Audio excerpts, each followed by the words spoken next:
Moment moment of inertia of hollow sphere होगा। तो इसको करने बिना इंटीग्रेशन के करेंगे, मतलब सिंपल मेथड से, इसमें इंटीग्रेशन नहीं लगेगा। ये दो एक्सिस मान लेते हैं, ये एक्स एक्सिस, ये वाई एक्सिस, और ये जेड बाहर की तरफ जा रहा है तो जेड एक्सिस। और यहाँ पर एक होलो स्फीयर है और ये पॉइंट 0,0,0 है, यानी ओरिजिन है। तो हमें मोमेंट ऑफ इनर्शिया निकालना है इसका। तो कैसे, बिना पट्टी सिलेक्ट कैसे करेंगे ना, मान लेते हैं मतलब ये ओरिजिन से कुछ एक पार्टिकल सिलेक्ट करते हैं डी मास का। एक सर्कल जैसा बॉल आता है, उस पर एक डी मास का, इसमें कुछ एक्स कोऑर्डिनेट, वाई कोऑर्डिनेट और जेड कोऑर्डिनेट होगा, एक्स वाई जेड सपोज कर लेते हैं। और हमें मोमेंट ऑफ इनर्शिया निकालना है कितना होगा। तो सबसे पहले इस पर बात समझने का है ना कि जो आई इन एक्स मोमेंट इनर्शिया एक्स में होगा, वही जो मोमेंट इनर्शिया वाई में होगा, और वही मोमेंट इनर्शिया जेड में होगा। क्यों? क्योंकि सिमेट्री है, पूरा एकदम सिमेट्रिक केस है, तो सब सिमेट्री से इक्वल ही आएगा।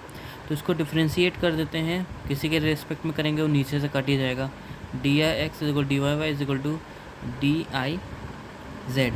ठीक है, अब क्या करते हैं, एक्स ये डी इंडिविजुअली अलग अलग लिख लेते हैं, सबका अलग अलग moment of inertia. D I X is equal to D I Y is equal to और D I Z is equal to, ये मास डी एम है और मोमेंट ऑफ इनर्शिया क्या होता है, एम आर स्क्वायर। तो एम की जगह डी एम आ जाएगा, डी एम, और आर स्क्वायर कुछ आएगा, मैं बाद में बताऊंगा, डी एम और डी एम। समय ये तो सेम रहेगा। अभी ये क्या मतलब डिस्टेंस क्या आएगा। अब ये मैं एक कंसेप्ट बताता हूँ, 3D का है, छोटा सा एक कंसेप्ट है। अगर यहाँ पर कोई पॉइंट है और ये एक्स एक्सिस है, वाई एक्सिस है, और इस पॉइंट का डिस्टेंस निकालना है क्या होता है एक्स में, एक्स से, तो ये डिस्टेंस जो होता है एक्स का क्या होता है, एक्स से डिस्टेंस होता है आपका under root of Y square plus Z square, है ना। एक्स से distance X comma Y comma Z है, तो एक्स से डिस्टेंस इसका ये होगा, वाई से डिस्टेंस इसका क्या होगा, under root of X square plus Z square, और जेड से जो डिस्टेंस होगा वो होगा under root of X square plus Y square. तो यही सेम कंसेप्ट इसमें लगाएंगे, यही वैल्यू इस पर पुट कर देंगे। एक्स से डिस्टेंस इसका ये होगा, तो एम आर स्क्वायर यानी इसका स्क्वायर यानी Y square plus Z square, इसका स्क्वायर यानी X square plus Z square, और इसका स्क्वायर यानी X square plus Y square लिया।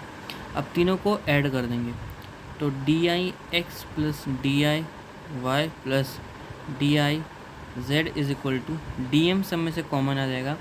अब वाई स्क्वायर दो बार, यानी वाई स्क्वायर दो बार आया, प्लस एक्स स्क्वायर भी दो बार आया, 2x square plus Z square, और जेड स्क्वायर भी 2 Z square is equal to D M.